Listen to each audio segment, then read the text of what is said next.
ہمارے ہمارا وہ ہے جو ہمارے میسج کو قبول کرتا، رسول اللہ کے حکم کا پاس نہ رکھا، تو تم دین پر عمل کیسے کر سکتے؟ لہذا اس میسج کو قبول کیجیے، اس ملک کے میسج کو، حضور کے میسج کو قبول کیجیے۔ اس میسج کا پہلا درجہ کیا ہے؟ پہلا درجہ کیا ہے؟ عالم بن جائیں۔ اب آپ سوچ رہے ہوں گے عالم بن جائیں، ہم تو کالج جاتے ہیں، ہم تو کاروبار کرتے ہیں، دن میں 8 گھنٹے محنت کرتے ہیں، یہ کام وہ کام، ہم کیسے عالم بنیں گے؟ ہمارے لیے تو عالم بننا ممکن ہی نہیں ہے۔ پھر عالم کا کورس اور سال میں ہوتا ہے، 8 سال کیسے کورس کر پاؤں گا میں؟ پھر پڑھنے کے لیے 6 گھنٹے کی کلاس لوں گا میں، 8 سالہ کورس 6 گھنٹے کی کلاس، بھیا میں عالم نہیں بنتا۔ میں تو دکان پر بیٹھوں گا، میں فیکٹری میں بیٹھوں گا، میں آفس میں بیٹھوں گا، میں مال کماؤں گا۔ میرے پاس بزرگ کے اس میسج کو قبول کرنے کے لیے بابا ٹائم نہیں ہے۔ بزرگ کے نام پر میں مسجد میں چندہ تو دے دوں گا، بزرگ کے نام پر مدرسہ بنوا دوں گا، لیکن یہ میرے لیے پاسبل نہیں ہے۔ لیکن بتائیے کامل محبت وہ تو قربانی مانگتی ہے، محبت قربانی مانگتی ہے۔ دنیا میں جو محبتیں ہوتی ہیں ان محبتوں کو قربانیوں کے بعد ہی حاصل کیا جاتا ہے۔ بتائیے کسی نے اپنی محبت کو بغیر قربانی کے حاصل کیا ہو؟ قربانی کے بعد ہی حاصل کرتے ہیں۔ اگر آپ بچے کو دیکھ لیں، کسی بچے کو کوئی بلی پسند آ گیا، کسی کو طوطا پسند آ گیا، پہاڑی طوطا، اب بچہ ضد کرتا ہے اپنے ابو سے، مجھے طوطا چاہیے، طوطا چاہیے، بولنے والا طوطا چاہیے، فوراً مل جائے گا اسے؟ ابا جان کہیں گے چلو چھٹی والے دن ہم چلیں گے مارکیٹ پھر لے آئیں گے۔ تو جس سے محبت ہو گئی تھی اس محبت کو حاصل کرنے کے لیے قربانی دینا پڑ رہی ہے اسے۔ پہلی قربانی کیا ہے؟ تکلیف کو جھیلنا پڑ رہا ہے۔ ابا جان اب طوطا نہیں دلائیں گے، ابا جان کہیں گے پہلے تم امتحانات میں اچھی پوزیشن لے کر آؤ پھر تمہیں طوطا دلا دیں گے۔ طوطے کی مثال میں نے دے دی، بائک کی مثال لے لی، سائیکل کی مثال لے لیں۔ اگر میٹرک والے ہو بائک کی فرمائش کرتے ہیں، 5 کلاس والے ہو سائیکل کی فرمائش کرتے ہیں۔ ابا جان پہلی بات یہی رکھتے ہیں بیٹا امتحان میں پاس آؤ گے تو سائیکل دلاؤں گا، اچھی پوزیشن آئے گی ایون پیریڈ آؤ گے تو تمہیں بائک دلاؤں گا۔ قربانی مانگ رہی تھی محبت، تو اولیاء سے محبت ہے، قربانی مانگتی ہے۔ اب آپ کہیں گے قربانی کیسے دینی پڑی؟ اس قربانی کو آسان کر دیا گیا الحمدللہ عز و جل۔ آج کی علاقے اورنگی ٹاؤن میں سیکٹر 8A میں نور الہدا اسکالر اکیڈمی موجود ہے، جہاں پہ عالم کورس میں نے کتنے سال میں کیا تھا؟ 8 سال میں ہوتے ہیں عالم کورس، 8 سال میں نے وہاں پہ یہی کورس 5 سال میں کروایا جاتا ہے۔ 5 سال میں 5 سال میں اس کورس کی جو کلاس ہوتی ہے وہ تقریباً 6 گھنٹے کی ہوتی ہے۔ کتنے گھنٹے کی؟ کتنے گھنٹے کی؟ 6 گھنٹے کی۔ لیکن نور الہدا اسکالر اکیڈمی میں جو کورس کا دورانیہ ہے، کلاس کا دورانیہ ہے، وہ 6 گھنٹے نہیں ہے، صرف 2 گھنٹے 30 منٹ، صرف 2 گھنٹے 30 منٹ۔ اب آپ سوچیں گے مسئلہ تو پھر وہیں پر آ گیا، میں تو کاروبار سے وابستہ ہوں، میں پڑھائی سے وابستہ ہوں، میں کالج جاتا ہوں، میں یونیورسٹی جاتا ہوں، میرے پاس تو ٹائم ہی نہیں ہے۔ اگر ہم دیکھیں اپنے معاشرے میں عشاء کی نماز کا ہمارے کاروبار بند ہو جاتے ہیں، عشاء کی نماز کا کاروبار، عشاء کے بعد ہم کیا کرتے ہیں؟ اس پوکر پر، چوک پر، اور اب حکومت پاکستان نے اتنی آسانی دے دی ہمیں کہ جو چوک پر نہیں جاتے تھے، باہر نہیں نکلتے تھے، انہیں بھی مجبور کر دیا باہر آ جاؤ۔ اس گرمیاں ہم قمیض اتار کر بیٹھے ہوتے ہیں، کسی چبوترے پر، کسی چوک پر بیٹھے ہوتے ہیں، کبھی تاش کھیل رہے ہیں، کبھی کچھ کر رہے ہیں، کبھی کچھ کھیل رہے ہیں، کبھی کسی ہوٹل پر بیٹھے ہوئے چائے پی رہے ہیں، لسی کی دکان پہ چلے گئے، لسی کا گلاس پی لیا، دودھ کی ٹھنڈی بوتلیں پی لی۔ تو عشاء کے بعد اپنے ٹائم کو کن کاموں میں صرف کرتے ہیں جن کا کوئی فائدہ نہیں ہے۔ لوڈ شیڈنگ ہو رہی ہے 2 سال 3 سال 4 سال 4 سال سے اپنا ٹائم ہم عشاء کے بعد انہی طرح کے کاموں میں خرچ کر رہے ہیں۔ بتائیے 4 سال کے اندر ہمارے افعال میں، ہمارے کردار میں، ہمارے مقام میں کوئی تبدیلی آئی یا نہیں؟ تبدیلی آئی کوئی؟ 4 سال پہلے بھی چبوترے پڑتے، 4 سال بعد بھی نہیں پڑتے۔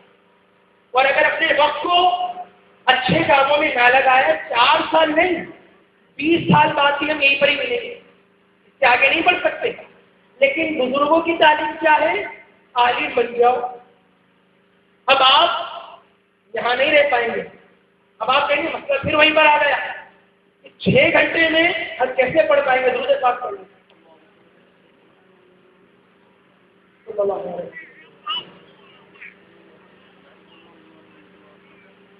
ہم 6 گھنٹے کی کلاس کیسے لیں؟ اور وہ بھی صبح میں 8 بجے سے لے کر 1 بجے یا 2 بجے تک. تو الحمدللہ نور الہدیٰ اسکالرز اکیڈمی میں اسکالر کورس دن میں نہیں بلکہ نائٹ میں کروایا جائے. کون سا وقت؟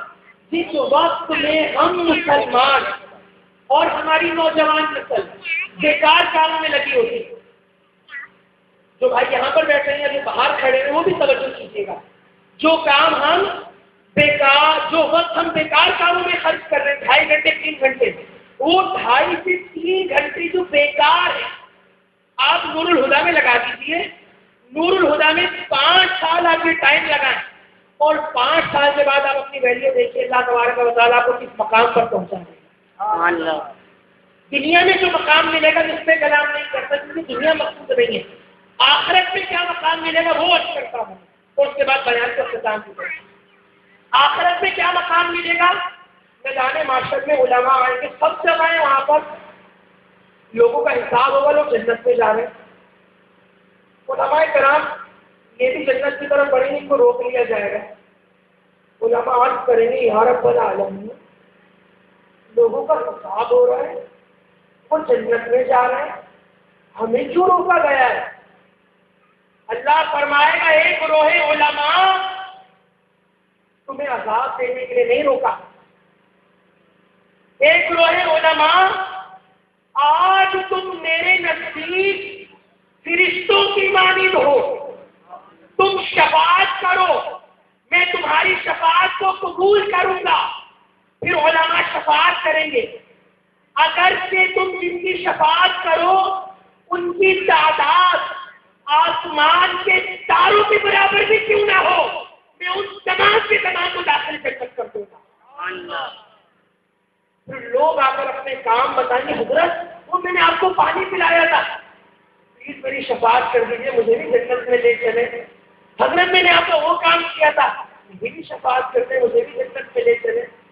تو بتائیے اگر یہ مقام ہمیں میدان محشر میں مل جائے کہ وہاں پر ہم پریشان نہ ہو بلکہ اللہ ہماری عزت افزائی فرمائے وہاں پر اور فرمائے علماء تم فرشتوں کے مالک ہو، تم شفاعت کرو. پھر وہاں پہ سیٹ صاحب بھی آئیں گے. دنیا میں اگر سے کروڑ پتی تھے لیکن میدان معاشر میں عالم کے پاس آنا پڑے گا، حضرت شفاعت کر دیجیے. عالم صاحب لے کر جائیں گے جنت. پھر امام غزالی فرماتے ہیں کہ اگر عام مسلمان جنت تک پہنچ بھی جائیں، تہجدیں پڑھیں، روزے رکھیں، حج کریں، زکاتیں دیں، غریبوں میں مال خرچ کریں، لیکن اس مقام کو حاصل نہیں کر سکتے جو علماء کو حاصل ہوگا. امام غزالی علیہ رحمہ وہ مقام کیا ہے؟ وہ کہتے ہیں میدان محشر میں کامیاب ہو گئے، جنت میں چلے گئے، لیکن جو مقام علماء کو حاصل ہے وہ عام جنتیوں کو حاصل نہیں. وہ مقام کیا ہے؟ علماء کو جنت میں رسول اللہ کی بارگاہ میں خصوصی رسائی حاصل ہے. جنت میں خصوصی محافل کا انعقاد ہوگا. جیسے کہ آپ یہاں پر بیٹھے ہوئے ہیں، ایک محفل ہو رہی ہے نا، تو جنت میں بھی خصوصی محافل ہوا کریں گی. اس محفل میں اب اس محفل کا تصور لائیں ذرا جائیں گے. رسول اللہ کا نام آتا ہے، درود پاک پڑھتے ہیں صلی اللہ علیہ وسلم. درود پڑھا رسول پر، اپنے محبوب پہ درود پڑھا، جن پر درود پڑھنے کی برکت یہ ہے کہ رب 10 گناہ مٹا دیتا ہے، 10 درجات بلند کر دیتا ہے، نامہ اعمال میں 10 نیکیاں داخل کر دیتا ہے. ان محبوب سے درود پڑھنے کا یہ سلطان ہے. تو جنت میں خصوصی محافل ہیں، ان محافل میں رسول اللہ برفت نصیب تشریف فرما ہے اور اس محفل میں صرف علماء کو داخلے کی اجازت ہوگی. اسے داخلے کی اجازت صرف علماء کو. بتائیے کہ ہمارا دل نہیں تڑپتا جن محبوب کے روضے کے دیدار کے لیے ہم تڑپتے ہیں، سنہری چالیوں کی زیارت کے لیے تڑپتے ہیں، تو وہاں پر تو سنہری چالیوں والے آقا موجود ہیں اور سنہری چالیوں والے آقا کے قدموں میں صرف اس شخص کو رسائی حاصل ہوگی صرف وہ شخص وہاں پر پہنچ سکتا ہے کہ جو دنیا میں دین سیکھ کر گیا ہوگا، جس نے اپنے وقت کو رسول اللہ کے اس فرمان میں چھپایا ہوگا، عالم بن جاؤ۔ اولیاء کے اس فرمان پر، ان کی تعلیم پر لبیک کہا ہوگا، عالم بن جاؤ، تو انہیں رسول اللہ کی بارگاہ میں رسائی حاصل ہوگی۔ پھر وہ محفل کیا ہوگی؟ ایک طرف ابو بکر صدیق، عمر فاروق، عثمان غنی، مولا علی، امام حسن، امام حسین، بلال حبشی، ابو ہریرہ، غوث پاک، خواجہ خلیل نواز، داتا صاحب، جن اولیاء سے ہمیں عقیدت ہے وہ تمام وہاں پر موجود ہیں۔ تو سوچئے آج ان اولیاء کی قربت ہم حاصل کرنے کے لیے تڑپتے ہیں۔ آج ہم کہتے ہیں ان اولیاء کی قربت حاصل ہو جائے، یہ اولیاء جنت میں رسول اللہ کی قربتیں حاصل کرنے کے لیے تڑپ رہے ہوں گے، اور اس مقام پر صرف رسائی سے حاصل ہوگی تو عالم دین ہوگا۔ تو اگر ہم چاہتے ہیں اولیاء کا دامن جنت میں ان کا دامن تھام کے چلے جائے اور رسول اللہ کی بارگاہ میں حاضری ہو جائے، تو اولیاء کے دامن کو تھامیں اور عالم بن کر تھامیں۔